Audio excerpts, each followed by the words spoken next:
S yes yes finally India T20 world cup ಅಲ್ಲಿ 4-4 match ಕೂಡ win ಆಯಿತು. Great news ಮಾತ್ರ.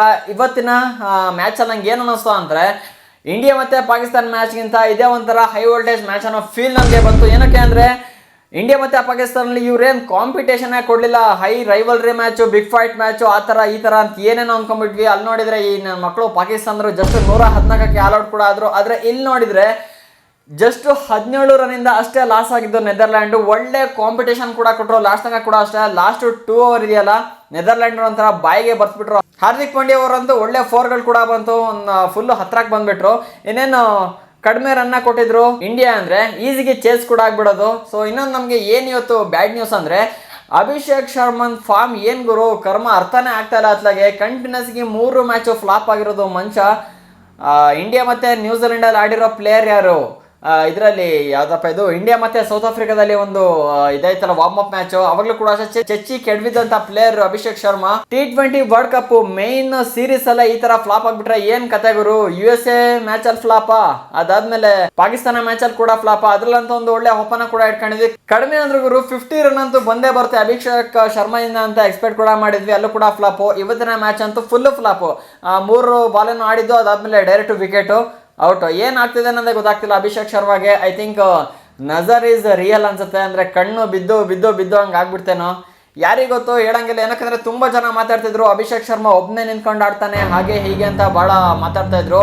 ಬಟ್ ಇವತ್ತಿನ ಮ್ಯಾಚಲ್ಲಿ ಫ್ಲಾಪ್ ಆಗಿದ್ದು ನೋಡಿದ್ವಿ ಅಂದರೆ ಏನಾಗ್ತಿದೆ ಗೊತ್ತಾಗ್ತಿಲ್ಲ. ಇದೇ ರೀತಿ ಕಂಟಿನ್ಯೂ ಆಯಿತು ಅಂದರೆ ನೆಕ್ಸ್ಟಿಗೆ ಕ್ವಾಲಿಫೈಬರ್ ಆಗಿಬಿಟ್ಟಿದೆ ಸೂಪರ್ 8ಗೆ. ಅಲ್ಲೂ ಕೂಡ ಇದೇ ರೀತಿ ಪರ್ಫಾರ್ಮನ್ನು ಕಳ್ಕೊಂಡ್ರು, ಫಾರ್ಮನ್ನು ತೋರಿಸಲಿಲ್ಲ ಅಂದರೆ ಭಾಳ ಕಷ್ಟ ಆಗಿಬಿಡುತ್ತೆ. ಮತ್ತು ಇವ್ರನ್ನ ಬಿಟ್ಟು ಸಂಜು ಸ್ಯಾಮ್ಸನ್ ಹಾಕ್ಕೊಳ್ಳೋಣ ಅಂದರೆ ಅವರು ಕೂಡ ಫಾರ್ಮಲ್ಲಿಲ್ಲ. ಇಬ್ಬರು ಕೂಡ ಈಗ ಫಾರ್ಮಲ್ಲಿ ಇಲ್ದಿರೋ ಪ್ಲೇಯರ್ಸ್ ಥರ ಆಗಿಬಿಟ್ಟಿದ್ದಾರೆ. ಸೊ ಇನ್ನು ನೆಕ್ಸ್ಟ್ ಮ್ಯಾಚ್ ಯಾವಾಗಪ್ಪ? ಫೆಬ್ರವರಿ 22 ಕೂಡ ಇದೆ. ಸೊ ಅಷ್ಟರೊಳಗೆ ಸ್ವಲ್ಪ ಫಾರ್ಮಿಗೆ ಬಂದುಬಿಟ್ರು ಅಂದರೆ ವೆಲ್ ಆ್ಯಂಡ್ ಗುಡ್, ಇಲ್ಲಾಂದರೆ ಭಾಳ ಕಷ್ಟ ಕೂಡ ಆಗಿಬಿಡುವಂಥದ್ದು. ಸೊ ನನಗೆ ಇನ್ನೊಂದೇನು ಬೇಜಾರಾಗ್ತಿದೆ ಅಂದರೆ ನೀವು ಚಾನಲ್ನ ಇನ್ನೂ ಸಬ್ಸ್ಕ್ರೈಬ್ ಮಾಡ್ದಲೇ ವಿಡಿಯೋ ನೋಡ್ತಿದ್ದೀರಾ, ಅದೇ ಬೇಜಾರಾಗ್ತಿರುವಂಥದ್ದು. ಬೇಗ ಸಬ್ಸ್ಕ್ರೈಬ್ ಮಾಡ್ಕೊಳ್ಳಿ. ಇವರು ಇದೇ ರೀತಿ ಇದೇ ರೀತಿ ಫಾಸ್ಟ್ ಕ್ರಿಕೆಟ್ ಕಂಟೆಂಟ್ಗಳನ್ನ ಪ್ರತಿನಿತ್ಯ ನೋಡ್ತಾ ಇರ್ಬೋದು. ಬೇಗ ಸಬ್ಸ್ಕ್ರೈಬ್ ಮಾಡಿ, ನೋಟಿಫಿಕೇಶನ್ ಆಲ್ ಮಾಡ್ಕೊಳ್ಳಿ. ಹಾಗೂ ವಿಡಿಯೋಗೆ ಲೈಕ್ ಮಾಡಿಲ್ಲ ಅಂದರೆ ಕೊಡಿ ಒಂದು ಲೈಕನ್ನು. ಹಿಂದೆ ಮುಂದೆ ಯೋಚನೆ ಮಾಡಕ್ಕೆ ಹೋಗ್ಬೇಡಿ. ಇವತ್ತಿನ ಮ್ಯಾಚ್ ಕೂಡ ಅಷ್ಟೇ ಸಕ್ಕತ್ತಾಗಿತ್ತು ನೋಡೋಕ್ಕೆ. ಸ್ಟಾರ್ಟಿಂಗ್ ಒಂದು 6 ಓವರ್ ತನಕ ನಮ್ಮ ಇಂಡಿಯನ್ ಬ್ಯಾಟಿಂಗ್ ಅಂತೂ ಫುಲ್ಲು ಸ್ಲೋ ಆಗ್ಬಿಡ್ತು. ನಾವು ಇವರು ಆಡೋದು ನೋಡಿದ್ವಿ ಅಂದರೆ ಏನು 150 ಒಳಗೆ ಆಲ್ಮೋಸ್ಟ್ ಔಟ್ ಆಗಿಬಿಡ್ತಾರೇನೋ, ಆಲ್ ಔಟ್ ಆಗ್ತಾರೇನೋ, ಇಲ್ಲಾಂದರೆ ಅಷ್ಟರ ಒಳಗೆ ಟಾರ್ಗೆಟ್ನ ಕೊಡ್ತಾರೋ ಅಂತ ನಾನು ಮೈಂಡಲ್ಲಿ ಫಿಕ್ಸ್ ಮಾಡ್ಕೊಂಡ್ಬಿಟ್ಟಿದ್ದೆ. ಆದರೆ ಯಾವಾಗ 12 ಓವರ್ ಆದಮೇಲೆ ಆ್ಯಕ್ಚುಯಲ್ ಮ್ಯಾಚ್ ಸ್ಟಾರ್ಟ್ ಆಗಿದ್ದು, ಯಾರು ಹಾರ್ದಿಕ್ ಪಾಂಡ್ಯ ಮತ್ತು ಡುಬೆ ನಿಂತ್ಕೊಂಡ್ರಲ್ಲ, ಅವಾಗಲಿಂದ ತಗೊಳ್ಳಿ ಆ್ಯಕ್ಚುಯಲ್ ಮ್ಯಾಚ್ ಸ್ಟಾರ್ಟ್ ಆಗಿದ್ದು.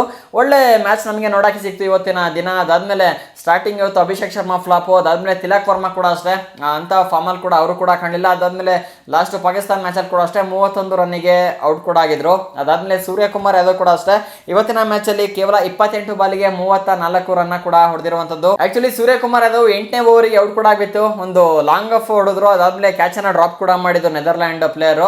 ಸೊ ಹಾಗಾಗಿ ಸ್ವಲ್ಪ 12 ಓವರ್ ತನಕ 13 ಓವರ್ ತನಕ ಆಡಿದ್ದು. ಅದಾದಮೇಲೆ ಒಂದು ಲೆಗ್ ಸೈಡ್ ಒಂದು 6 ಕೂಡ ಹೊಡಿಯೋಕ್ಕೆ ಅಂತ ಹೋದ್ರು. ಅದೇನಾಯ್ತು ಅಂದರೆ ಡೈರೆಕ್ಟಾಗಿ ಪ್ಲೇಯರ್ನ ಕೈಗೆ ಡೈರೆಕ್ಟಾಗಿ ಹೋಗ್ಬಿಡ್ತು. ಒಂದ್ಸಲಿ ಸೂರ್ಯವಂಶ ಅಂತ ಇದೀನಿ, ಸೂರ್ಯಕುಮಾರ್ ಯಾದವ್ ಒಂದ್ಸಲಿ ಶಾಕ್ ಆಗಿಬಿಟ್ರು. ಇದೇನಪ್ಪ ಇದು, ಈ ಕಡೆ ಯಾವಾಗ ನಿಲ್ಲಿಸ್ಬಿಟ್ರು ಇವ್ರನ್ನ, ಹಂಗೆ ಅಂತ ಒಂದು ಸ್ವಲ್ಪ ಕಂಗಲ್ ಆಗ್ಬಿಟ್ರು. ಆ ಫುಟೇಜ್ನ ಯಾರ್ಯಾರು ನೋಡಿದ್ರೆ ಗೊತ್ತಾಗಿರುತ್ತೆ, ಅವರ ಮೈಂಡ್ ಟಾಕ್ ಅದೇ ರೀತಿಗಿತ್ತು. ಇದೇನಪ್ಪ ಇದು, ಯಾವಾಗ ಬಂದು ನಿಂತ್ಕೊಂಡೆ ಪ್ಲೇಯರ್ ಇಲ್ಲಿ, ಆ ಥರ ಒಂಥರ ರಿಯಾಕ್ಷನ್ ಕೂಡ ಇತ್ತು. ಸೊ ಅದಾದಮೇಲೆ ತಗೊಳ್ಳಿ ಹಾರ್ದಿಕ್ ಪಾಂಡ್ಯ ಮತ್ತು ಡುಬೆ ನಿಂತ್ಕೊಂಡು ಆಡಿದ್ದು ಮ್ಯಾಚ್ನೇ ಆಲ್ಮೋಸ್ಟ್ ಟರ್ನ್ ಮಾಡಿಬಿಟ್ರು. ಡುಬೆ ಅಂತೂ ಕೇಳಂಗೆ ಇರುತ್ತೆ ನಾ ಮ್ಯಾಚು ನೆಕ್ಸ್ಟ್ ಲೆವೆಲಲ್ಲಿ game play ಆಡಿರೋದಿತ್ತು ಮ್ಯಾಚಲ್ಲಿ.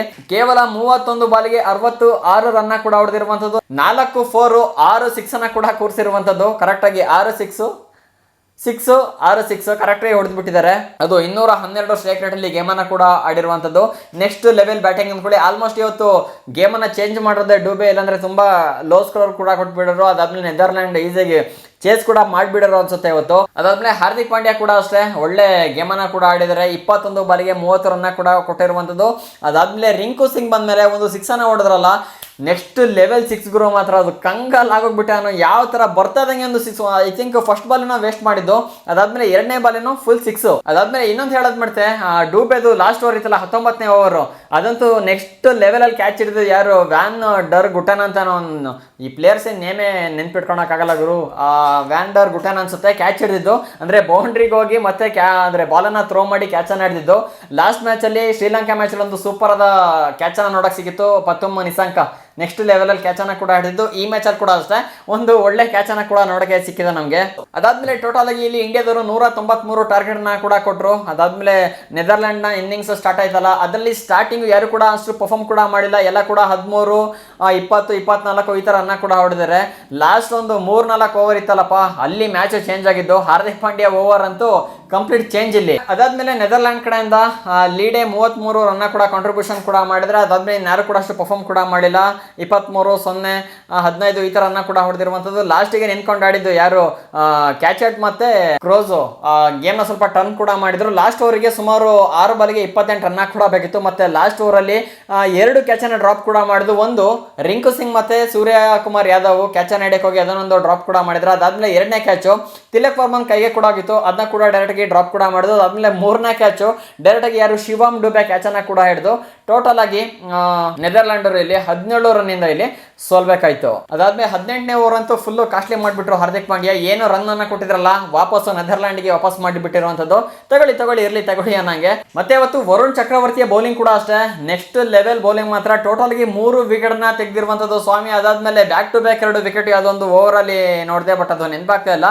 Back to back 2 wicket ನ ತೆಗೆದು ಒಂದು ಓವರ್ ಅಲ್ಲಿ ಚಿಂದಿ ಬೌಲಿಂಗ್ ಮಾತ್ರ. ಅದಾದ್ಮೇಲೆ ಬುಮ್ರಾನ್ ಕೂಡ ಅಷ್ಟೇ ನೆಕ್ಸ್ಟ್ ಲೆವೆಲ್ ಬೌಲಿಂಗ್, ಒಳ್ಳೆ ಕಂಟ್ರೋಲ್ ನ ಕೂಡ ಮಾಡ್ಕೊಂಡಿದ್ರೆ. ಲಾಸ್ಟಿಗೆ ಸ್ವಲ್ಪ ಯಾರ್ದು ಹಾರ್ದಿಕ್ ಪಾಂಡ್ಯ ಆಗಿರ್ಬೋದು, ಶಿವಮ್ ದುಬೆ ಸ್ವಲ್ಪ ಹೊಡ್ಸ್ಕೊಂಡ್ರು.